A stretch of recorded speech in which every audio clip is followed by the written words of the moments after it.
김현정 민주당 당대표 언론특보, 장윤미 민주당 법률위 부위원장 함께합니다. 안녕하세요. 안녕하세요. 네, 안녕하세요. 태경 의원은 한동훈 장관을 아껴 쓰자 비대위원장으로는 이르다.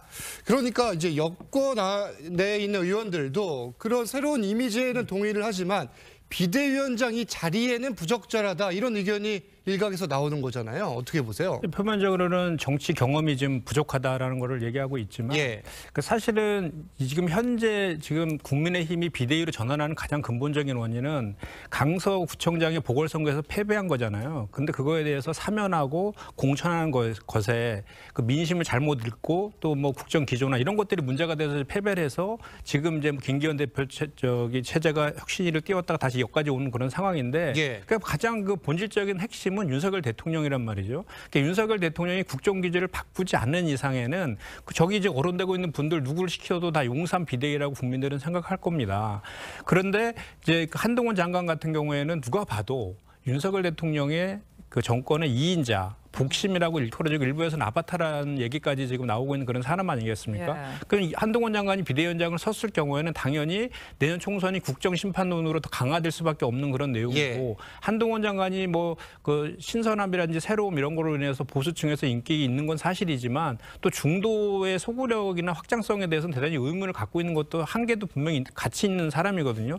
또한 한동훈 장관이 이제 만약에 비대위원장으로 쓴다라고 하면 한동훈 장관은 그동안 국무위원으로서 본인이 하고 싶은 얘기 위주로 했고 또 보수 언론이라든지 또 정부 여당에서 많이 부각도 시켜줬어요. 차기 대선 후보로서 많이 이제 격상도 시켜주고 이런 측면이 있었는데 이제는 본인이 비대위원장이 된다라고 하면 혹독한 그 검증에 이제 시간이 다가올 겁니다. 그래서 본인과 관련된 뭐 딸의 그 허위 학력 스펙 뭐 이런 의혹도 있고 또 처남의 성비 문제 이런 의혹들에 대해서 답도 해야 될 것이고 사실 비대위원장의 역할하고 직접 연결되는 부분은 아닐 수도 있지만 그런데 이제 어쨌든 민주당 쪽에서는 그 부분도 부각을 시킬 거다, 이렇게 해석을 당연히 지금 당대표 아닙니까 비대위원장이 그러면 당대표로서 그 국민들이 의혹이 갖고 있는 점에서 분명히 자기의 입장을 얘기해야 되는 거죠. 우리 이재명 대표에 대해서 계속해서 뭐 사법 리스크 얘기한 것도 같은 맥락 아닙니까? 거기다가 이제 김건희 여사의 그 명품백 수수 의혹이라든지 뭐 양평고속도로 의혹이라든지 주가 조작 의혹이라든지 뭐 최상병의 수사 외압 의혹 이런 것들에 대해서 본인의 이제 입장을 얘기해야 돼요. 그런 그 과정 속에서 한동훈 장관이 이제 그 전에는 그런 것들에 대해서 좀 답변을 좀 회피하거나 유보하거나 이렇게 피해갔지만 이제는 그런 것들을 이제 답을 해야 되는 시기가 온다. 리스크로 작용할 것이다. 그렇게 되면 한동훈 리스크가 급부상할 수도 있다. 이런 것들을 종합적으로 얘기해서 이제 하태경 의원이 얘기한 것 같은데요. 알겠습니다. 그럼에도 불구하고 받아들일 것 같지는 않습니다. 저 사실 한 장관은 앞서 이 업무와 관련되지 않은 질문들에도 적극적으로 답을 해왔는데 이제 갑자기 정치와 관련된 질문에 선을 그었어요. 왜 그런 걸까요?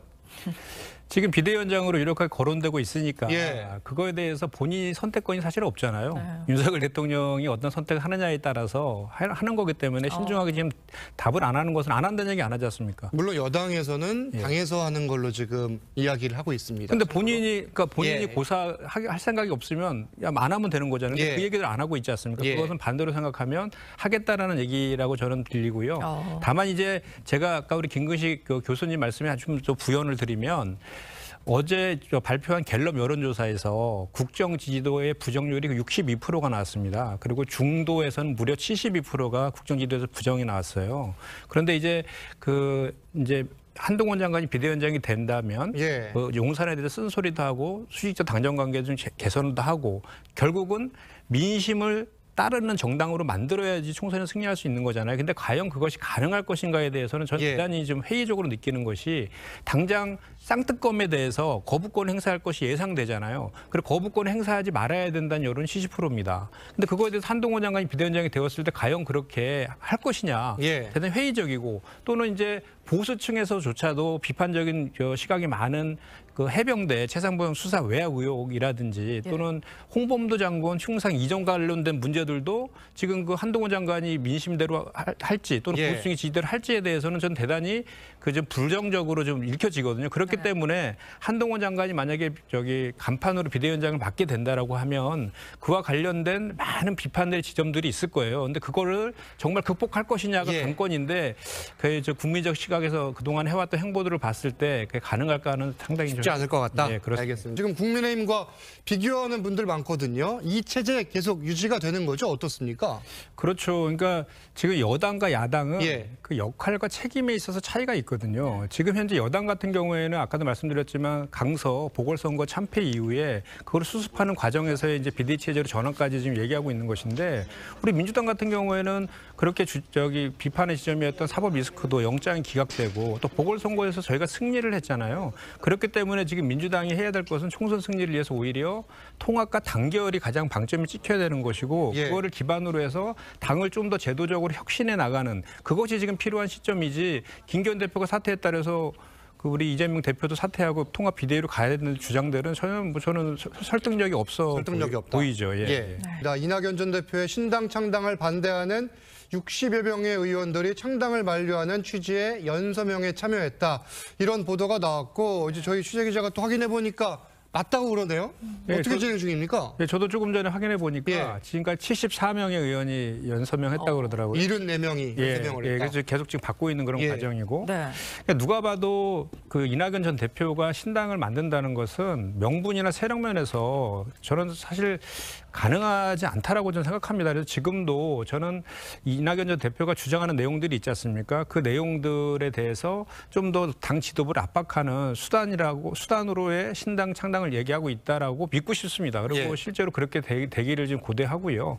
근데 지금 이낙연 대표는 뭐 다들 아시겠지만 민주당을 떠나서는 설명이 안 되는 정치인 아니겠습니까? 그리고 실제로 호남과 수도권에서의 세력화를 기반으로 해서 만들겠다라고 하셨던데 호남에 있는 신정훈 호남 도당위원장조차도 반대 입장을 내고 있고 측근이 이병훈 의원이나 홍성국 의원들 전부 다 반대하고 있고 원칙과 상식이라는 의원들조차도 너무 급발진하고 있다라고 해서 반대 의견을 표명하고 있는 이런 상황이지 않습니까? 그래서 저는 지금이라도 이낙연 전 대표께서 우리가 총선 승리라는 그 대의를 가지고 당내에서 좀 그 문제들을 해결하는 그런 노력들을 같이 병행했으면 좋겠다는 말씀을 좀 드리고 싶고 또 당 지도부도 이재명 대표 같은 경우도 언제든지 만날 용의가 있다고 밝히셨잖아요.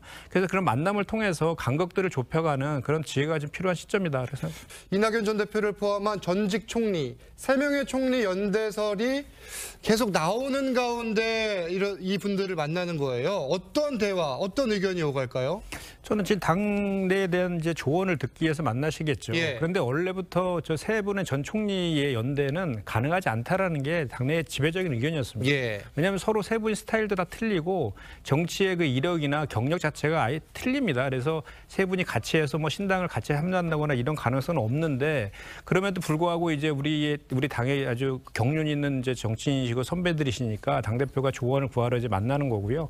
이낙연 전 대표 같은 경우도 이재명 대표는 계속 만나자는 의사를 피력했잖아요. 근데 본인이 지금 구체적인 답이 필요하다라고 하면서 지금 거부하고 있는 그런 상황 아니겠습니까? 사진 한 장 찍는 걸로 만족해서 만날 수는 없다. 뭐 이런 이야기예요. 근데 만나면은 뭐가 질문하면 그에 대해 답을 하지 안 하겠습니까? 일단 만나야지 무슨 말이든지 해야 되지 않겠습니까? 그리고 지금 사실은 이낙연 전 대표께서 주장하고 있는 내용이 무엇인지에 대해서 정확히 우리 당내에서는 잘 이해를 잘 못하고 있어요. 저도 개인적으로. 왜냐하면 지금 요구하고 있는 것이 도덕성, 당내 민주화 이렇게 추상적인 얘기들을 하고 계시잖아요. 그런데 우리 당의 공식적인 입장은 지난 이재명 대표의 사법 리스크나 이런 거 관련해서는 0.73%로 패배한 이후에 정적 제거용, 야당 탄압용 표적 수사라고 규정하면서 대책위를 만들어서 지금 대응 중에 있지 않습니까? 그게 당의 공식 입장이거든요. 그러면 그런 입장이면 전직 대표까지 하셨으면 그런 윤석열 검찰에 대한 비판을 먼저 좀 강하게 좀 하시고 그거에 대해서 당내 통합이나 또는 총선 승리를 위한 조언이나 이런 것을 하셔야 되는데 오히려 이렇게 여당의 프레임에 주장하고 있는 프레임과 같은 주장을 내부에서 하고 있는 것에 대해서 내부에서 동의받기가 쉽진 않죠. 동의를 받기 쉽지 않을 것이다. 알겠습니다. 민주당 쪽 지금 상황은 어떤 거예요? 기준과 관련해서 이야기를 좀 듣고 싶습니다. 요거는 좀 설명이 좀 필요한데요. 일단 정의찬 씨 관련해서는 이제 실무자의 실수라고 했지 않습니까? 그러니까 실수는 할 수 있잖아요. 근데 그다음에 후속 조치와 대응을 어떻게 하느냐가 더 중요하지 않습니까? 바로 이제 재심해서 부적격 처리를 했지 않습니까? 그런데 이제 이제 후보자의 자격 심사가 1단계 있는데 요거를 통과하면 이제 예비 후보 등록을 할 수 있고요. 그다음에 또 한 차례에 공관위에서 심사를 또 합니다. 그걸 통과했을 때 이제 경선 후보가 되는 거거든요. 그래서 그 1차적인 단계라는 것이고 이때의 이렇게 후보자 자격을 검증하는 것은 우리 당원 당규에 7가지 예외 없는 부적격 사유가 나열되어 있어요. 주로 이제 뭐 성범죄라든지 또는 뭐 부패범죄라든지 이런 것들에 대해서 검증하는 그런 1차적인 단계라는 말씀을 제가 먼저 좀 드려야 되고요. 그다음에 이제 남영희 전 위원장 같은 경우에는 위원장은 뭐 사과는 했었어요, 일단. 사과도 하고 이제 민주연구원 부원장직도 사퇴를 했죠. 그렇죠. 사퇴를 해서 본인의 그거에 대해서는 명확하게 얘기를 했다라는 부분이어서 여기 예외 없는 부적격 사유에는 해당되지 않아서 통과된 것 같고요. 나머지 이제 뭐 그 공관위 절차를 통해서 심사하는 단계에서 그걸 더 논의할지 여부는 그때 가서 이제 봐야 될 것이고. 그래서 이제 제가 봤을 때는 그런 것 같습니다. 이런 것들도 우리 민주당 입장에서도 이런 것들에 대해서 우리 그 국민들의 눈높이에서 어떻게 판단할 것인지에 대해서 하나의 잣대로 좀 많이 좀 엄정하게 할 필요는 있어 보인다라고 생각합니다.